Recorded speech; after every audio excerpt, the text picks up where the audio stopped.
Hello बच्चों, कैसे हैं आप सब। उम्मीद कर रहे होंगे जहाँ भी होंगे अच्छे होंगे, स्वस्थ होंगे, मस्त होंगे।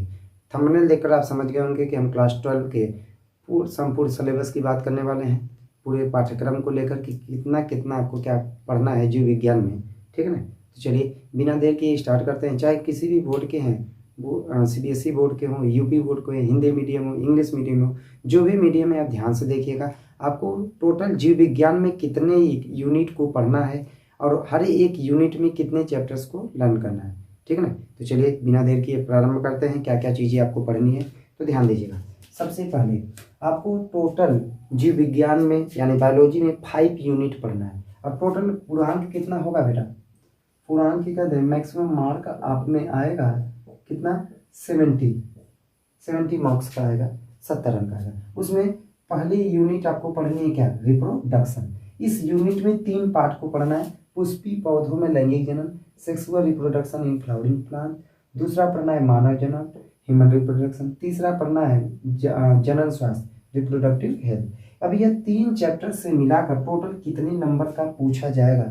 तो टोटल कितने नंबर का बताएंगे? समथिंग 14 का, 14 अंक का इन तीनों चैप्टर से आपको लिखना है। उसके बाद फिर यूनिट सेकंड की बात करते हैं। सेकंड क्या है? आनुवंशिकी एवं विकास, हेरिडिटी एंड इवोल्यूशन या जेनेटिक्स एंड इवोल्यूशन। इसमें 3 चैप्टर्स आपको पढ़नी है। पहला चैप्टर्स पढ़ना है वंशागति तथा विविधता, हेरिडिटी एंड वेरिएशन।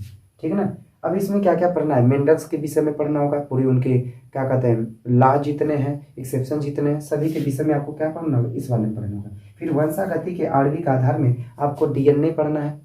डीएनए से डीएनए कैसे बनता है, डीएनए से आरएनए कैसे बनता है, पूरी प्रोसेस। और आरएनए से प्रोटीन का, यानी central dogma of molecular biology के विषय में पढ़ना है। थर्ड में क्या पढ़ा? इवोल्यूशन, पृथ्वी पर जीवों का विकास कैसे हुआ, इसके साथ साथ ह्यूमन इवोल्यूशन। टोटल पढ़ना किस में है? सेकेंड यूनिट में। अब ये टोटल कितने नंबर का बनाया जाएगा? इसमें 80 नंबर का, यानी 2 यूनिट मिला दिया जाए तो 32 नंबर। आपको पासिंग मार्क कितना चाहिए? 23। अगर अच्छे से भी पढ़ लेंगे 2 यूनिट आराम से पास हो जाएंगे। तो पास होने के लिए नहीं, अच्छे नंबर के लिए। देखिए यूनिट तीसरा क्या है? यूनिट थर्ड जीव विज्ञान तथा मानव कल्याण, बायोलॉजी एंड ह्यूमन वेलफेयर। इसमें 2 चैप्टर्स आपको लर्न करना है, मानव स्वास्थ्य एवं रोग, ह्यूमन हेल्थ एंड डिजीज। और अगला क्या पढ़ना है? मानव कल्याण में सूक्ष्म जीव, माइक्रोब्स इन ह्यूमन वेलफेयर। इसमें रोग के विषय में टोटल पढ़ना है, कौन सा रोग किससे होता है, कैसे फैलता है, पूरा प्रतिरक्षा। और मानव कल्याण में सूक्ष्म जीवों का उपयोग शरीर में, मतलब पूरे दैनिक जीवन में कहाँ कहाँ हो रहा है, उससे लाभ क्या है।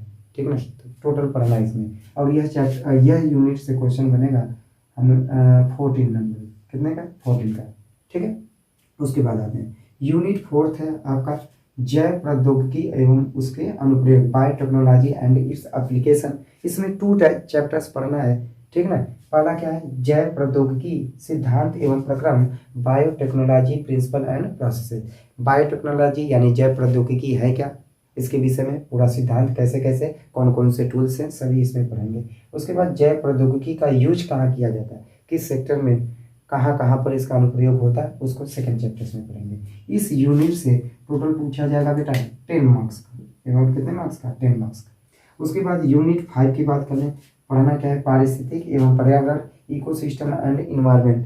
ठीक है ना। इकोलॉजी भी लिख सकते हैं आप, एंड इन्वायरमेंट। इसमें 3 चैप्टर्स पढ़ना है। पहला चैप्टर्स पढ़ना है जीव एवं पर्यावरण या समष्टि, ऑर्गेनिज्म एंड पॉपुलेशन। सेकंड पढ़ना है पारितंत्र, इकोसिस्टम। और थर्ड क्या पढ़ना है? जैव विविधता एवं संरक्षण, बायोडाइवर्सिटी एंड कंजर्वेशन। कैसे आप करेंगे देखिए। अब एक चीज ध्यान देंगे, इसमें टोटल कितने मार्क्स का ये बनेगा? ये बनेगा टोटल 14 मार्क्स का। अब काउंट करेंगे 14, 10, 24 और 14 कर लेंगे, इसको काउंट करेंगे, इसको सभी कितने मार्क्स के आ जाएंगे? टोटल आपका कितना आएगा बेटा? 70 मार्क्स। तो इस तरह आपका क्या बनेगा? पूरा बायोलॉजी का। अब क्या क्या बातें आपको ध्यान देनी है, इतना तो आपका पूरा सिलेबस है कि जीव विज्ञान में क्या क्या पढ़ना है। अब मैं क्या करूँगा, जब स्टार्ट करूँगा तो जैसे पहले में क्या है, पुष्पी पौधों में लैंगिक जनन, सेक्सुअल रिप्रोडक्शन जो प्लांट्स में होता है, प्लांट्स के किन किन हिस्सों से क्वेश्चन बनते हैं, मैं आपको वीडियो के थ्रू जो मोस्ट इंपॉर्टेंट क्वेश्चन पूछे गए उसी को अच्छे से क्या करूँगा, पढ़ा दूंगा। ठीक है ना। क्योंकि पूरा अभी क्या कहते हैं वन शॉट में पढ़ाना इम्पॉसिबल होगा, क्योंकि टाइम बहुत कम बची है। ठीक, तो देखिए पौधे के विषय में जब पौधे पढ़ेंगे तो फ्लावर्स लेकर आइएगा। फ्लावर्स के कितने पार्ट होते हैं, क्या कहते हैं माइक्रो स्पोरेंजियम, मेगा स्पोरेंजियम, सभी के विषय में इसमें क्या करेंगे पढ़ेंगे। मानव जनन में ह्यूमन रिप्रोडक्टिव सिस्टम पढ़ना है, ठीक ना। टोटल क्या कहते हैं फर्टिलाइजेशन तक। जनन स्वास्थ्य में क्या क्या पढ़ना है, जितने भी आपको डिजीज होते हैं सभी के विषय में इसको पढ़ना होगा। अब इस वाले में हमने कहा कि आपको किसके विषय में पढ़ना है, मेंडल के विषय में। तो मेंडल वाले से प्रश्न बनता है, नहीं तो एक्सेप्शन वाले से प्रश्न बनता है, अपूर्ण प्रभाविता ना, जितने भी हैं उससे बनेगा। फिर वंशागति का आणविक आधार में मॉलिक्यूलर बेसिस, डीएनए से डीएनए का बना, यानी डुप्लीकेशन रेप्लिकेशन ना, उसी को कहा जाता है। या फिर क्या बनेगा, ट्रांसलेशन या ट्रांसक्रिप्शन से बनेगा। उसके बाद विकास से, इस बार ये सिलेबस में अब तक नहीं था, कट कर दिया था, इस बार नया सिलेबस में दे दिया। यहाँ से भी बनेगा प्रश्न, किसी फॉसिल के विषय में दे सकता है, कपी के विषय में दे सकता है, बानर वंश के विषय में दे सकता है, किसी के भी में देगा। और एक रोग जरूर पूछा जाता है बेटा, हर एक ईयर्स में आप उठाकर देख लीजिए, कोई ना कोई रोग देगा। तो रोग वाले चैप्टर से जितने रोग हैं पूरा एक एक वन शॉट में पढ़ लेंगे। मानव कल्याण में सूक्ष्म, जैसे दूध से दही बनती तो कौन सा जीवाणु है, फिर गोबर गैस के उत्पादन में, फिर सूक्ष्म जीवों से लाभ क्या है, सूक्ष्म जीवों का यूज कहाँ कहाँ, तो इस चैप्टर से पढ़ेंगे। फिर ये सबसे ज़्यादा आपके लिए इंपॉर्टेंट होगा, नया होगा जैव प्रौद्योगिकी।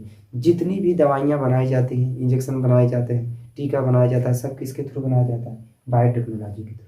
और उसके बाद लास्ट वाला जो ये होगा, देखिए फिगर वाला जब अगर पोर्शन की बात करेंगे तो यहाँ तक आपको फिगर मिलेगा बेटा, कहाँ तक, जैव विकास तक ले लें, नहीं तो यहाँ तक ले लें, यानी 2 यूनिट तक आपको फिगर मिलेगा। इसके बाद यहाँ पूरा क्या है, थियोरेटिकल है।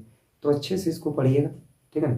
तो हम नए क्या कहते हैं एक एक चैप्टर्स में जो जो टॉपिक्स आपके इंपॉर्टेंट होंगे, वन शॉट एक एक वीडियो में हम अच्छे से क्या करेंगे, बाईलिंगुअल, हिंदी इंग्लिश दोनों, ठीक है ना। फिगर कैसे बनेगा पूरा अच्छे से ड्रा करना हम आपको बता देंगे। अच्छे से आप क्या करेंगे, प्रैक्टिस कर लीजिएगा। हिंदी मीडियम वाले हिंदी में, इंग्लिश वाले इंग्लिश में, चाहे यूपी बोर्ड है तो यूपी बोर्ड वाले अपने तरीके से और सीबीएसई वाले अपने तरीके से, ठीक है ना। तो ऐसे आप अपनी क्या करेंगे, पूरी तैयारी करेंगे। अभी आपके पास टाइमिंग है, फिगर आप क्या करेंगे, 1 बार 2 बार 4 बार, ठीक है ना, फिगर बनाकर ट्राई कीजिएगा। अभी से पढ़ते रहेंगे तो ठीक रहेगा, क्योंकि आगे आने वाले टाइमिंग में आपके पास एकदम टाइम नहीं बचेगा, ठीक है ना। क्योंकि फाइलें बनानी होती हैं, स्कूल पर बुलाया जाता है बार बार, ठीक। चलिए, उम्मीद कर रहा हूँ कि ये टोटल सिलेबस आप लिख लीजिएगा, कहाँ से कौन सा टॉपिक्स कवर करना है, अच्छे से इसको कंफर्म करेंगे, ठीक है। उम्मीद कर रहे हैं आपको समझ में आया होगा। फिर मिलेंगे एक नए टॉपिक्स को लेकर। अगर वो टॉपिक्स स्टार्ट करेंगे हम पुष्पी पौधों में लैंगिक जनन, तो आप लेकर आएंगे क्या, क्या कहते हैं हिबिस्कस रोसा साइनेंसिस, गुड़हल का फ्लावर, चाइना रोज। उसको हम दिखाएंगे हर एक पार्ट में, कौन कैलिक्स होता है, कौन करोला, कौन एंडोसियम, कौन गायनेसियम, एकदम प्रैक्टिकली बायोलॉजी पढ़ेंगे, ठीक है।